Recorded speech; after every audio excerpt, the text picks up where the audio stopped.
नमस्कार, capital TV देख रहे हैं आप। मैं हूं आपके साथ पूजा। ब्रेकिंग नाउ में बड़ी खबर महाराष्ट्र से सामने आ रही है, जहां बीएमसी चुनाव से पहले उद्धव ठाकरे और राज ठाकरे ने एक साथ गठबंधन का ऐलान कर दिया है। आज एक मुंबई के होटल में प्रेस कॉन्फ्रेंस के दौरान दोनों भाइयों ने गठबंधन का ऐलान किया। तो बीएमसी चुनाव से पहले ये गठबंधन काफी ज्यादा महत्वपूर्ण है, क्योंकि पिछले कई दिनों से तो इसकी चर्चा चल रही थी। लेकिन बड़ी बात यह है कि प्रेस कॉन्फ्रेंस तो किया गया, बड़ी बड़ी बातें की गई, दिल्ली को भी कटघरे में खड़ा किया गया, पीएम मोदी पर भी हमला बोला गया, लेकिन अभी तक सीट शेयरिंग को लेकर कोई भी फॉर्मूला तय नहीं हुआ है। और राज ठाकरे का कहना यह है कि सीट शेयरिंग हमारे लिए मायने नहीं रखता। तो चुनाव से पहले एक बड़ा अलायंस क्या बीजेपी की मुसीबत बढ़ाएगा?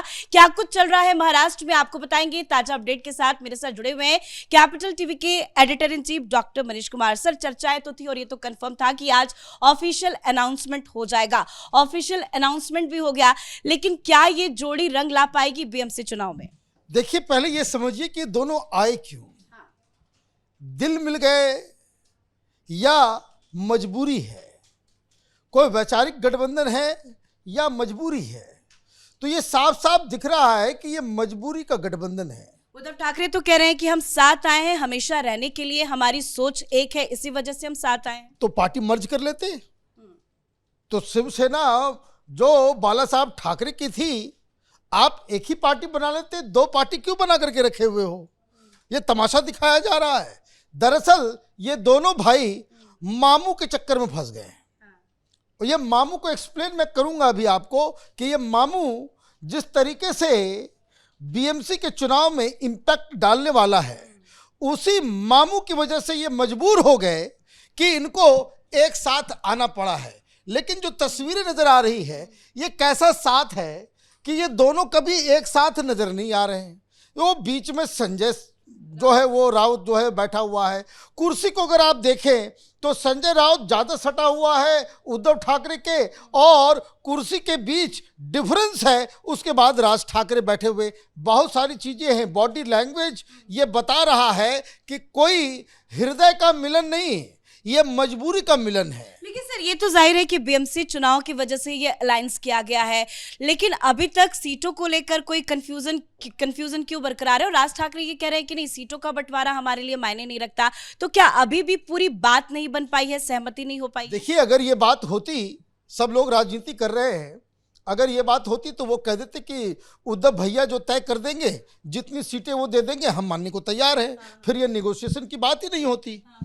अब दो चार चीज समझ लीजिए कि भाई क्या है ये मामू फैक्टर, पहले समझ लेते हैं। फिर किस तरीके से कांग्रेस ने, शरद पवार ने उद्धव ठाकरे को दुत्कारा, जिसकी वजह से मजबूरन इनको जो है अलायंस करना पड़ा। ये दो बातें पहले समझ लेते हैं। मामू का मतलब हुआ मराठा और मुसलमान।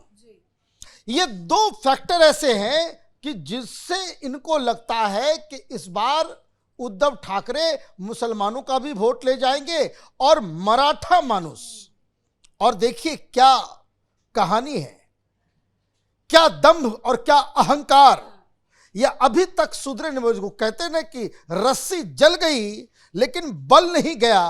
प्रेस कॉन्फ्रेंस में जो सबसे जो इंपॉर्टेंट बयान जो उनके हिसाब से लगता है, जो शर्मनाक है, कि महाराष्ट्र के नेतृत्व का पूरा जो अधिकार वो ठाकरे परिवार का है। भाई मतलब परिवारवाद के चक्कर में, भाई अभी विधानसभा का चुनाव हुआ, अभी महाराष्ट्र के अंदर 288 जगहों पे चुनाव हुआ, और जो लोकल बॉडीज के जो चुनाव हुए उसमें तो आपको तो धराशायी कर दिया। You were kicked out. ऐसा वैसा नहीं, सुपड़ा साफ।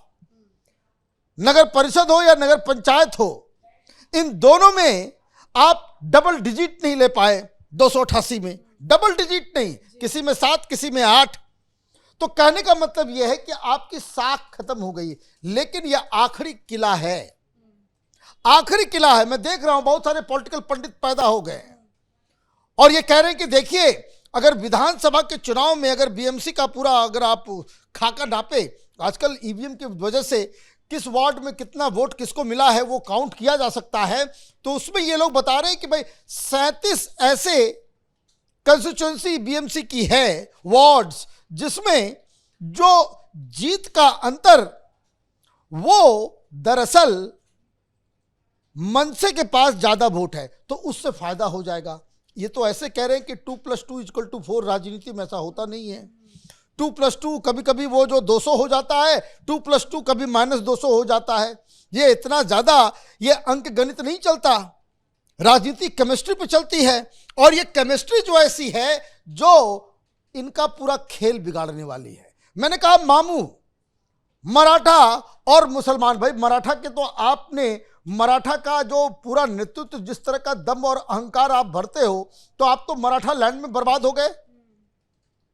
मराठा के आप कोई एक छत्र ऐसा नहीं कि महाराष्ट्र के अंदर मराठा के नाम पे आपको वोट दिया। आप ये कह रहे हो, आप ये कह रहे हो कि मराठा होगा, हमारा होगा।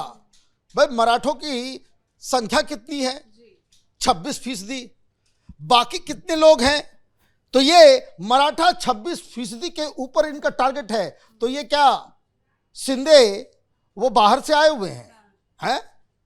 शिंदे भी मराठा नहीं है, और मराठा के साथ साथ क्या वो शिवसेना के आदमी नहीं है?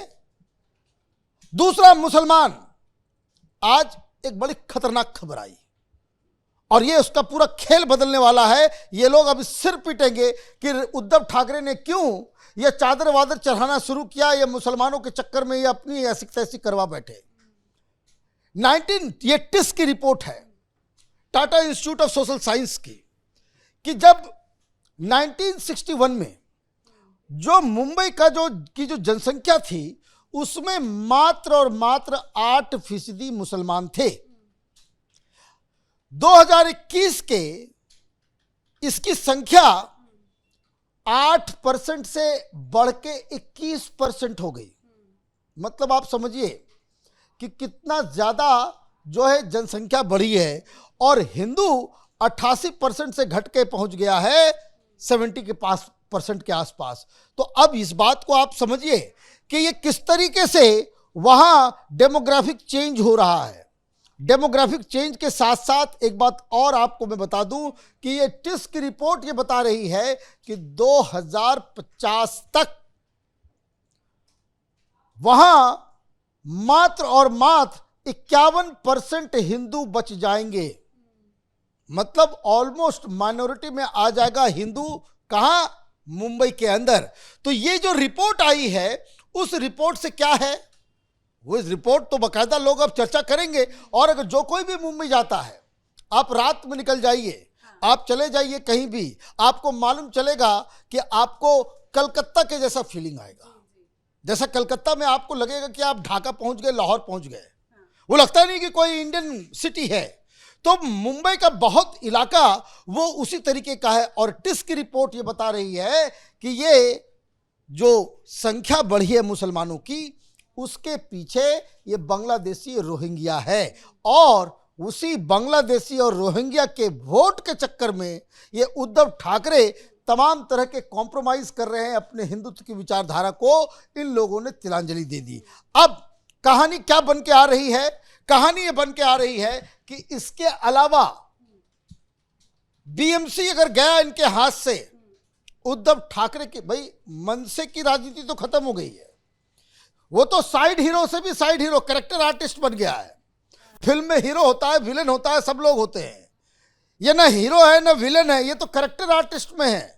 पूरे फिल्म में 1-2 शॉट के लिए आता है, जिसकी संख्या जो 0 से ही शुरू होती है, 0 पे ही खत्म हो जाती है। वो तो पॉलिटिकल नॉन एंटिटी हो गया। अब पॉलिटिकल नॉन एंटिटी एक दूसरे पॉलिटिकल जो वुड बी नॉन एंटिटी, कि आप हारे तो आप ये समझिए कि जो कुछ भी 1 दर्जन 2 दर्जन के आसपास जो इनके पार्षद जीत के आएंगे, वो उद्धव ठाकरे के साथ रहेंगे या नहीं रहेंगे, उस पर भी बड़ा सवाल है। और इधर जिस तरीके की तैयारी है, जिस हिसाब से भाई देखिए, पिछली बार जब चुनाव हुए थे तो भारतीय जनता पार्टी अपना मेयर बना सकती थी, जाने दिया कि भाई शिवसेना को भाई बना लो। मात्र 2 सीट का ही डिफरेंस था, मात्र 2 सीट का। तो बीजेपी अकेले उस दम पे है, अब तो उद्धव ठाकरे की पार्टी भी टूट फूट के खत्म हो गई है। जो उद्धव ठाकरे की जो शिवसेना है, जो ओरिजिनल शिवसेना है, उसका 20 से 25% ही बची है। और ये सारी चीजें कवायद कि भाई ठाकरे का नाम बचा रहे। ये जो कोशिश हुई है 20 साल के बाद ठाकरे बंधु साथ में आए, और आपने जो मामू फैक्टर बताया मराठा और मुसलमान, उसका तो जिक्र नहीं किया, लेकिन मराठा पर बार बार उद्धव ठाकरे की तरफ से भी, राज ठाकरे की तरफ से भी किया गया। उद्धव ठाकरे ने कहा कि मराठाओं का बलिदान हमें याद है, हम भूलेंगे नहीं, आगे भी काम करेंगे। राज ठाकरे कर रहे हैं कि जो भी होगा मेयर मराठा से ही होगा, हम में से ही होगा। तो ये जो कोशिश हुई है वो क्या बीएमसी के चुनाव में रंग ला पाएगी? देखिए, ये कोशिश इन्होंने लोकसभा में भी की, ये कोशिश इन्होंने विधानसभा में की। तो कह रहे हैं कि विधानसभा चुनाव में भी बड़ी साजिश रची गई, दिल्ली से खेल चल रहा है, दिल्ली से महाराष्ट्र को तोड़ने की कोशिश। तो भाई ऐसा है ना, तो फिर खेल अगर जब खेल ही हो जा रहा है तो फिर चुनाव क्यों लड़ रहे हो? तो जो खेल विधानसभा में हो गया वो खेल उसमें भी हो जाएगा।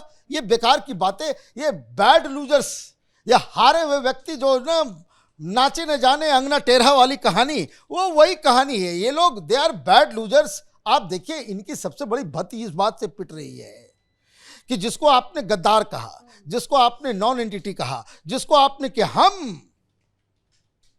हिंदू हृदय सम्राट के बेटे हैं तो सारा कुछ हमारा, यही आज संदेश दिया गया है, क्योंकि आज गए बाला साहब ठाकरे के वहां श्रद्धांजलि भी दोनों भाइयों ने मिलकर दी। भाई वो दे तो दिया, श्रद्धांजलि देने से क्या है? आप जो है प्रेस कॉन्फ्रेंस में पीछे एक तस्वीर भी लगाई, राम मंदिर का विरोध करेंगे, आप रोहिंग्या मुसलमानों के लिए, बांग्लादेशी मुसलमानों के हक के लिए आप खड़े हो जाएंगे, आप पाकिस्तान के लाइन पे आकर के इंडियन आर्मी से सबूत मानेंगे, तो आप तो वहां पे आपका जो फूल जो आप चढ़ा रहे हो हिंदू हृदय सम्राट बाला साहब ठाकरे क्या, वो तो एक्सेप्ट ही नहीं होगा, वो तो एक्सेप्ट ही नहीं होगा। बाला साहब कोई व्यक्ति नहीं है, बाला साहब एक इंस्टीट्यूशन थे, एक विचार थे, और उस समय उस तरह का विचार थे जब हिंदुस्तान के अंदर उस तरह की बातें कहने के लिए किसी की हिम्मत नहीं होती थी। इवन भारतीय जनता पार्टी उस तरह की बातें नहीं कह सकती थी जिस तरह का नेशनलिस्ट विचारधारा लेकर के हिंदू हृदय सम्राट बाला साहब ठाकरे चलते थे। ये तो कांग्रेस पार्टी के पिछलग्गू हो गए, ये तो मुस्लिम लीग की भाषा बोलते हैं। अरे जो व्यक्ति घर के सामने हनुमान चालीसा पढ़ने वाली महिला को जेल के अंदर बंद करवा दे, नवनीत राणा को, वो आदमी हिंदुत्व की क्या बात करेगा? और दिक्कत ये है कि जो पिछली बार विधानसभा में बेइज्जती हुई, जो बुरी तरीके से आप हारे, मत भूलिए उस समय शरद पवार भी आपके साथ थे, कांग्रेस पार्टी भी आपके साथ थी, फिर भी कुछ नहीं कर पाए। अभी तो ये लोग अलग लड़ रहे हैं। तो ये मामू में से जो मुसलमान है वो शिवसेना को वोट करेगा, ये कौन से इमेजिनेशन में आपने सोच लिया? ये किसने आपको बता दिया? मराठा, क्या शरद पवार मराठा नहीं है? क्या कांग्रेस पार्टी में मराठा नहीं है? क्या बीजेपी में मराठा नहीं है? क्या शिंदे गुट में मराठा नहीं है? तो ये आप देखिए, एक अच्छा इवेंट है। मुंबई थोड़ा फिल्मी जो है माहौल वहाँ होता है। कुंभ में बिछड़े हुए भाई 20 साल के बाद आ रहे हैं, एक अच्छी स्टोरी बन रही है। पॉलिटिकली इस मीटिंग का, इस गठबंधन का family get together meeting, family get together है, एक मसाला मिल गया, हम लोग भी डिस्कस कर रहे हैं। पॉलिटिकल सिग्निफिकेंस इसका कुछ नहीं है। मैं बार बार कहता हूं, जीरो से आप कुछ भी गुना कर दीजिएगा वो जीरो हो जाएगा।